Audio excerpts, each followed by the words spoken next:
తమిళ దిగ్గజ దర్శకులు భారతీరాజా కన్నుమూశారు. కొంతకాలంగా అనారోగ్యంతో చికిత్స పొందుతున్న ఆయన చెన్నైలో కన్నుమూశారు. ఆయన అంత్యక్రియలను ప్రభుత్వ లాంఛనాలతో నిర్వహించనున్నారు. 1941 జూలై 17న జన్మించిన భారతీరాజా 1977లో వచ్చిన తమిళ మూవీ 16 వైథినినేతో దర్శకుడయ్యారు. ఈ సినిమా తెలుగులో 16 ఏళ్ల వయసుగా విడుదలైంది. కొత్త జీవితాలు సినిమాతో తెలుగు ఇండస్ట్రీలోకి అడుగుపెట్టారు. టాలీవుడ్లో పలు క్లాసిక్ సినిమాలను తెరకెక్కించారు. లెజెండరీ డైరెక్టర్గా గుర్తింపు తెచ్చుకున్నారు. సీతాకోకచిలుక, ఆరాధన, జమదగ్ని సినిమాలు ఇండస్ట్రీలో బ్లాక్ బస్టర్స్గా నిలిచాయి.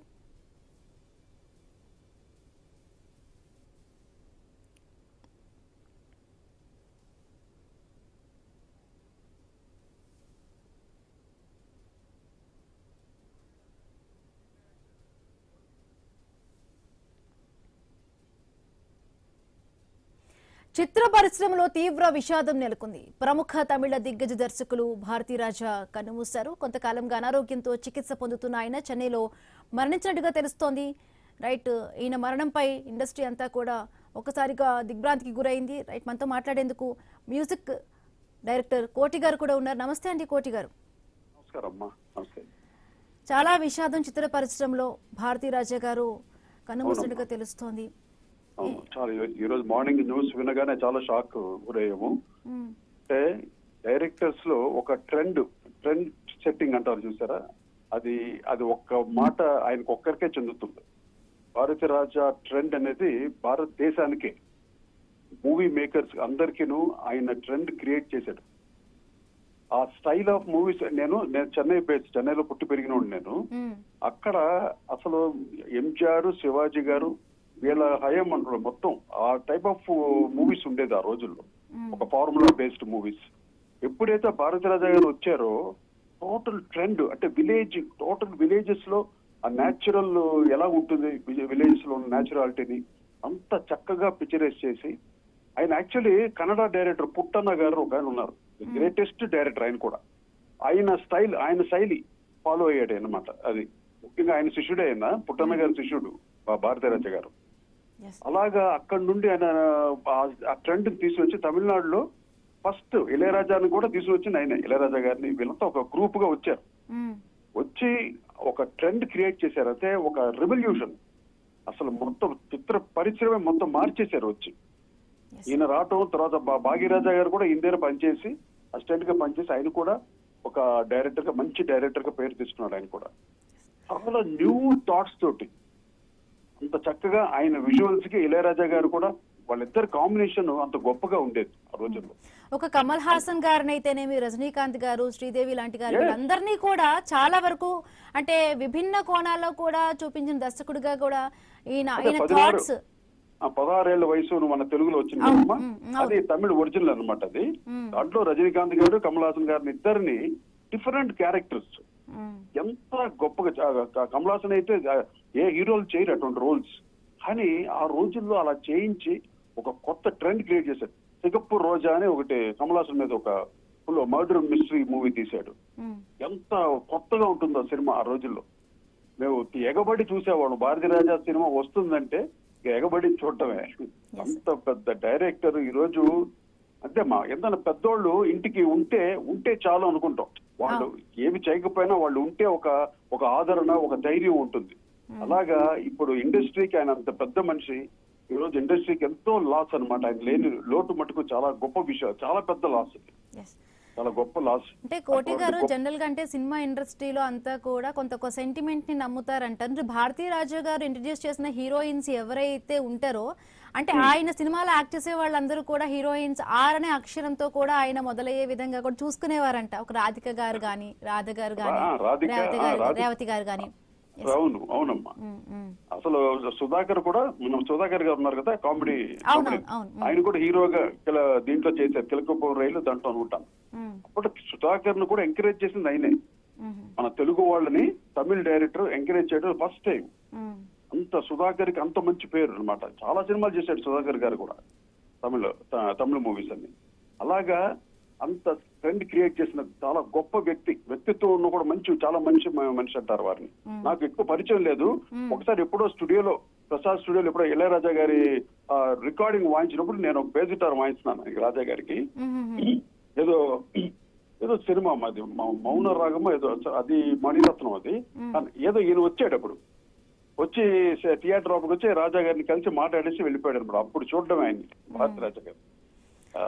వెరీ క్లాసిక్ మూవీ అంటే సీతాకోక చిలుక సినిమా కూడా, దానికి సంబంధించి కూడా చాలా వరకు అందులో మనం చూసామంటే అప్పట్లోనే ఆయనకి అలాంటి థాట్స్ వచ్చాయి. అంటే ఆ సినిమాకి సంబంధించి మ్యూజిక్ సంబంధించి కూడా ఇప్పటికీ చాలా సార్లు మీరు కూడా ఒకసారి చెప్పినట్టుగా నాకు గుర్తు, ఒక చర్చ్ బెల్ ఒక టైపు మోగుతూ ఉంటది దాంట్లో. ఎంత క్రియేటివ్నెస్ అంటే ఆ సన్నివేశాన్ని క్రియేట్ చేసేవాడు ఆయన. దానికి తగ్గట్టు ఇళయరాజా గారు మ్యూజిక్, అది వాళ్ళిద్దరు కాంబినేషన్ అమ్మా, చాలా గొప్ప కాంబినేషన్. అదే చెప్తున్నా కదా, ఇది కన్నడ ఫీల్డ్ లో, కన్నడలో మనం పుట్టన్న గారి సినిమాలు చూస్తే మీకు అర్థమయ్యేది. ఆల్మోస్ట్ ఆల్ ఇదే స్టైల్ ఆయన చేసింది. బట్ ఆయన శిష్యుడిగా పనిచేసి ఆయన ట్రెండ్ తెచ్చాడు, తమిళనాడుకి ఇంట్రొడ్యూస్ చేశాడు అనమాట ఆయన. అది చాలా గ్రేట్, చాలా గొప్ప విషయం అది. బట్ ఆయన ఎప్పుడు కలకాలం అందరిలోనూ ఉంటాడు, ఎందుకంటే ప్రతి సినిమా ఫీల్డ్ కి ఒక ట్రెండ్ తెచ్చిన మనిషి.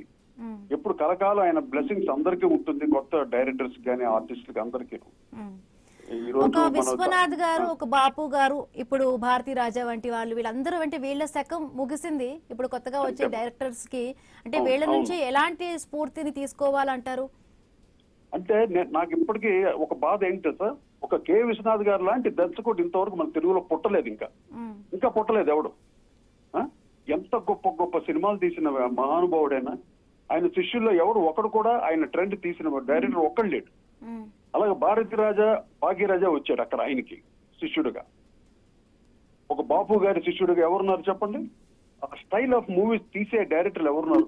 ఒక కళకు నృత్యం ఉంది, సంగీతం ఉంది, వీటిలన్నిటికి సంబంధించిన మూవీస్ తీసే డైరెక్టర్స్ మన తెలుగులో లేరమ్మా. ఇంకా పుట్టలేదు. పుడితే మటుకు ఇంకా చాలా మంచి కాలం వచ్చినట్టే మన తెలుగు ఇండస్ట్రీ కూడా. ఎందుకంటే ద గ్రేటెస్ట్ లెజెండ్స్ వాళ్ళు, the real legends. K Viswanath గారు అంటే బాబు గారు ఎటువంటి సినిమాలు తీశారు మనకి. ఒక ముత్యాల ముగ్గు బాబు గారికి, ఒక శంకరాభరణవ, ఎన్ని విశ్వనాథ్ గారికి, అన్ని సినిమాలు ఆయన చాలా గొప్ప సినిమాలు అన్ని. అదే నేను చెప్తున్నా, అట్లా ఆ ట్రెండ్ తీసే డైరెక్టర్ ఒక్కరు పుట్టలేదు. అదే నాకు ఎంత బాధ చేస్తుందంటే, ఎంతసేపు ఒక మోస సినిమాలు తీయటం తప్ప ఒక మంచి కళకి సంబంధించిన కళారూపంతో ఎంతో మంచి మంచి సినిమాలు తీశాడు ఆయన. ఆ ట్రెండ్ లో ఒక్కరు కూడా రాలేదే అని నాకు ఇప్పటికీ ఆ బాధ ఉందమ్మా. ఎస్, అంటే భారతీ రాజా గారి మూవీస్ ఒక్కసారి మనం అబ్జర్వ్ చేసుకుంటే అంటే గ్రాఫిక్స్ నుంచి గ్రామీణ వాతావరణం, ఆ సెట్టింగ్స్ లో కూడా ఆయన చాలా వరకు కూడా అంత సృజనాత్మక కలిగినట్టుగా కూడా ఆయన సినిమాలో ఒకసారి చూస్తే మనకి అర్థమవుతుంది. అవునమ్మా, అంత అంటే ఆయన విజువల్స్ కూడా విలేజెస్ లో న్యాచురాలిటీ ఎలా ఉంటుంది అది క్యాప్చర్ చేశాడు.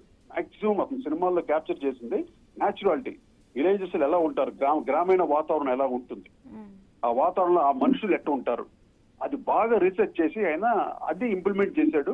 సక్సెస్ అయ్యాడు, ఒక కొత్త ట్రెండ్ తెచ్చాడు. ఈవెన్ శివాజీ గణేష్ తో కూడా ఒక సినిమా తీసాడు ఆయన, చాలా గొప్ప హిట్ అది. రాధా గారును శివాజీ గణేశన్ గారు, అంత పెద్ద హీరో తోటి ఆయన ఆల్మోస్ట్ రిటైర్డ్ స్టేజ్ లో ముండ్రామ్ ఏదో సినిమా పేరు గుర్తు రావట్లేదు, చాలా గొప్ప సినిమా అది. ఎంత ఇళయరాజా గారు మంచి మ్యూజిక్, దాంట్లో కూడా మంచి పాటలు. వాళ్ళిద్దరు కాంబినేషన్ అంటే మ్యూజిక్ అది అల్టిమేట్ గా ఉంటుంది.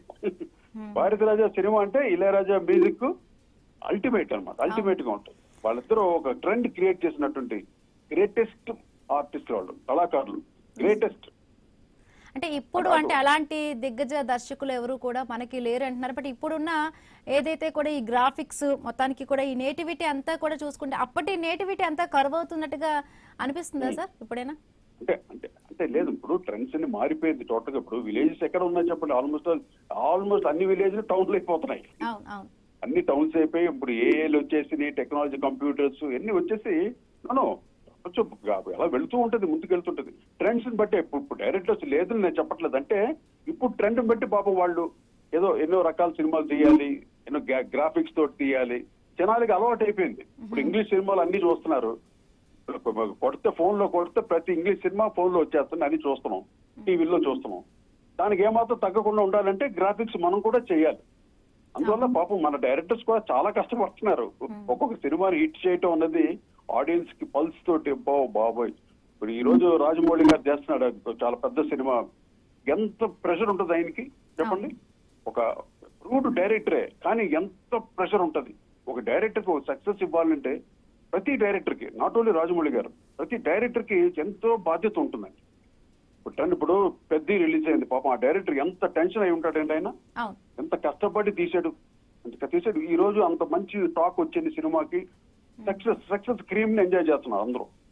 ఒక రిలీఫ్ అన్నమాట. రిలీజ్ అయిన తర్వాత ఆడియన్స్ అందరూ ఆహా అన్న తర్వాత అంత ఆనందం వేస్తుంది ఒక డైరెక్టర్ కి. అల్టిమేట్ గా డైరెక్టర్ అండి సినిమాకి, ఆర్టిస్టులు ఎవ్వరు కాదు. Director is ultimate, the captain of the movie. అక్కడ నుండి అదర్ టెక్నీషియన్స్ అందరూ వస్తారు, మ్యూజిక్ డైరెక్టర్, ఇంకా హీరోస్ అందరు తర్వాత వస్తారు. డైరెక్టర్ అనేది వెరీ ఇంపార్టెంట్. ఈరోజు కోదండరామిరెడ్డి గారు, కె రాఘవేంద్రరావు గారు, వీళ్ళందరూ ఎటువంటి, ముత్యాల సుబ్బయ్య గారు, దాసనారాయణరావు గారు ఎటువంటి సినిమాలు అందించారు మనకి తెలుగులో, గొప్ప గొప్ప సినిమాలు. అటువంటి సినిమాల్లో ఒక ట్రెండ్ క్రియేట్ చేసింది రామ్ గోపాల్ వర్మ గారు, ఒక కొత్త ట్రెండ్ తెచ్చాడు. అలాగా ఇదంతా భారతి రాజా గారు ఆ ఒక వైబ్స్ తోటే వచ్చింది టోటలీ ఆ ట్రెండ్ ఆఫ్ మూవీస్. రైట్ అండి, రైట్. థ్యాంక్ యూ అండి కోటి గారు. థ్యాంక్ యూ, నమస్కారం.